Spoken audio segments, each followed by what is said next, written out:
Hello guys, welcome to my channel Legend Teaching. A very good afternoon to all of you. Hope last video आपको पसंद आया होगा। Last video में मैंने discuss किया था प्याजे की थ्योरी के बारे में और जो भी मेन पॉइंट्स हैं वो मैंने आपसे डिस्कस किए थे और कोशिश की थी कि सारा कंटेंट जो है प्याजे की थ्योरी का वो उसमें कवर हो जाए।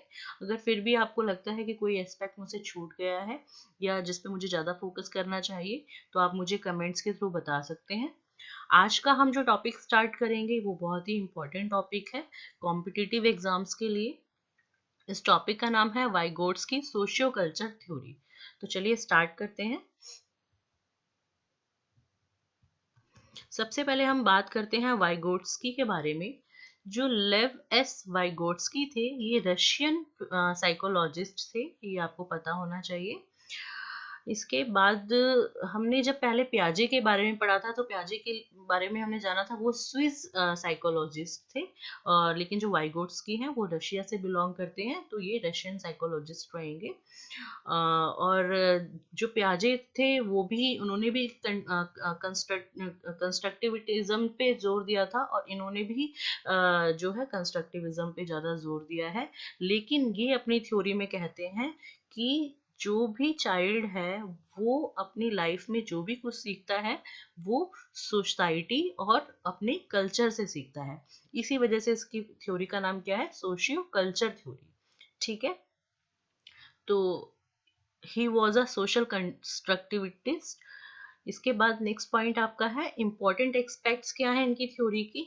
इन्होंने मेन 3 एस्पेक्ट्स पे ज्यादा जोर दिया है। सोशल इंटरेक्शन, चाइल्ड जितना ज़्यादा सोशल इंटरेक्ट करेगा सोसाइटी में उसका अच्छा बिहेवियर रहेगा, सोसाइटी के लोगों के साथ मिलजुल के रहेगा, उनसे सीखेगा, उतना ही ज़्यादा वो लर्निंग की तरफ अप्रोच करता है।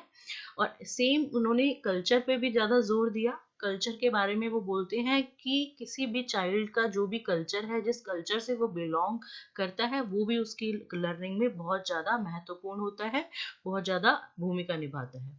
ठीक है, तो सोसाइटी से सीखता है, कल्चर से सीखता है। और उन्होंने तीसरा एस्पेक्ट लैंग्वेज पे भी बहुत जोर दिया। उनका कहना था कि जो भी चाइल्ड में लैंग्वेज का जो डेवलपमेंट होता है कि उनकी लैंग्वेज कैसी रहे वो डिपेंड करता है उसकी सोसाइटी पर। तो language develop through social interaction, ये उनका कहना था। हमने प्याजे में पढ़ा था, प्याजे जी का कहना था कि सबसे पहले बच्चा जो है वो सोचता है उसके बाद लैंग्वेज आती है। बट यहाँ पर ऐसा नहीं है, यहाँ पर रिवर्स है। यहाँ पर इन्होंने लैंग्वेज पे पहले जोर दिया है कि लैंग्वेज जो है वो जो है पहले डेवलप होती है और किसके थ्रू होती है, सोशल इंटरेक्शन के थ्रू डेवलप होती है। तो आपको यहाँ पर ध्यान रखना है, इसमें से कुछ भी घुमा फिरा के क्वेश्चन आ सकता है, बट आपको मेन पॉइंट याद रखने हैं कि सोशल इंटरेक्शन पे ज़्यादा जोर दिया था, कल्चर पे ज़्यादा जोर दिया था और लैंग्वेज पे। लैंग्वेज कहाँ से डेवलप होती है, सोशल इंटरेक्शन से डेवलप होती है। ठीक है, तो इतना हमने अभी देखा। आगे देखते हैं वाइगोट्स्की जी ने क्या बोला। वाइगोट्स्की जो है लैंग्वेज पे जब ज़्यादा फोकस करते हैं तो इन्होंने लैंग्वेज को 3 फॉर्म्स में रखा है। तो फर्स्ट फॉर्म है इसमें सोशल स्पीच, जो कि आपकी 2 साल से स्टार्ट होती है। सोशल स्पीच का मतलब है ऐसी स्पीच जो चाइल्ड यूज करता है अपने आउटसाइड वर्ल्ड से बात करने में। जैसे छोटा बच्चा होता है 2 साल का, वो अपने पेरेंट्स से, अपने रिलेटिव से, अपने जो भी उनके नेबर्स हैं या भी जो भी फ्रेंड सर्कल है, ठीक है, उससे जो बात करता है उसके लिए जो लैंग्वेज यूज करता है उसको वाइगोट्स्की ने सोशल स्पीच का नाम दिया है, जो कि कब से स्टार्ट होती है, from the age of 2 years. ये आपको ध्यान रखना है, ये फर्स्ट फॉर्म है आपका लैंग्वेज का। लैंग्वेज का सेकेंड फॉर्म जो है वो उन्होंने बताया प्राइवेट स्पीच। प्राइवेट स्पीच जो है आपकी 3 साल से स्टार्ट होती है। जब चाइल्ड 3 ईयर्स का होता है तो वो क्या करता है, अपना खेलता है, सपोज खेलते खेलते वो खुद से बात करता है। सपोज उसके पास कुछ टॉयज हैं, उसको कुछ कलर का टॉय चूज करना है तो वो अपने आप से बात करेगा कि नहीं अभी रेड ले लेता हूँ, नहीं इसके बाद में ग्रीन ले लेता हूँ या फिर येलो ले लेता हूँ। ठीक है, या फिर वो कुछ ऑर्डरिंग में लगाता है तो वो अपने आप से बात करता है कि नहीं ये तो शायद इससे छोटा है, ये वाला पहले आएगा, बड़ा वाला, इसके ऊपर ये छोटा वाला इसको प्लेस करता हूँ। मतलब कुछ भी चीज हो सकती है जो वो अपने आप से खुद से बात कर रहा है। और क्यों बात कर रहा है, अपने आप को डायरेक्शन देने के लिए, अपने आप को एक सही दिशा देने के लिए बात करता है। ठीक है, तो इसको हम क्या कहते हैं, सेल्फ डायरेक्शन के लिए जो स्पीच यूज होती है प्राइवेट स्पीच कहलाती है। बहुत इंपॉर्टेंट पॉइंट है, इससे बहुत क्वेश्चंस कई बार आए हुए हैं टेट के पेपर्स में, आपका सीटेट में भी कई बार ये रिपीट हुआ है। तो आपको ये ध्यान देना है कि सेल्फ डायरेक्शन पे ज्यादा जोर दिया था वाइगोट्स्की ने, जो कि क्या हो किससे आता है, प्राइवेट स्पीच से आता है, और 3 साल से ये स्टार्ट होता है, 3 इयर्स की एज से, ठीक है, ये ध्यान रखना है आपने। नेक्स्ट थर्ड फॉर्म इन्होंने बताई थी साइलेंट इनर स्पीच, जो कि 7 साल की उम्र से जो है वो स्टार्ट होती है। जैसे नाम से ही पता चल रहा है, साइलेंट इनर स्पीच, यानी बच्चा जो भी कुछ सोचता है तो मन मन में ही खुद से बात करता है कि उसको क्या डिसीजन लेना है, क्या नहीं लेना, ठीक है। तो मतलब जैसे प्राइवेट स्पीच में वो बोल रहा था, तो और भी कोई सुन सकता है उसकी बात कि हाँ, आप देख सकते हो कि बच्चा बोल रहा है, आपको बोलते हुए वो दिखाई देगा। लेकिन साइलेंट इनर स्पीच में वो खुद से बात तो करेगा, बट लेकिन मन मन में बात करेगा। जैसे हम बोलते हैं ना, मन मन में बात करना, अपने अपने अंदर ही बात करना, ठीक है। तो ये आपका कहलाता है साइलेंट इनर स्पीच। तो ये तीनों फॉर्म्स आपको क्लियर हो गई होंगी, ठीक है। हम नेक्स्ट बात करते हैं। इसमें मेन पॉइंट्स जो हैं वाइगोट्स्की की थ्योरी में, ये आपका आता है। सबसे फर्स्ट पॉइंट है आपका ZPD, ये आपको ध्यान रखना है। देखिए, बहुत ही ज्यादा इंपॉर्टेंट है, लेकिन कुछ भी नहीं है, बहुत इजी है समझने में, लेकिन हर साल अप्रोक्सीमेटली रिपीट होते हैं इसके क्वेश्चन टेट के पेपर्स में, और बच्चे ज्यादातर इसमें अटक जाते हैं, उनको कंसेप्ट क्लियर नहीं होता। मैं बिल्कुल बहुत आराम से आपको समझाऊंगी, आराम से समझना, ठीक है, और बहुत अच्छे तरीके से समझाऊंगी। तो सबसे पहले देखो बात करते हैं ZPD, इसकी फुल फॉर्म देखते हैं क्या होता है।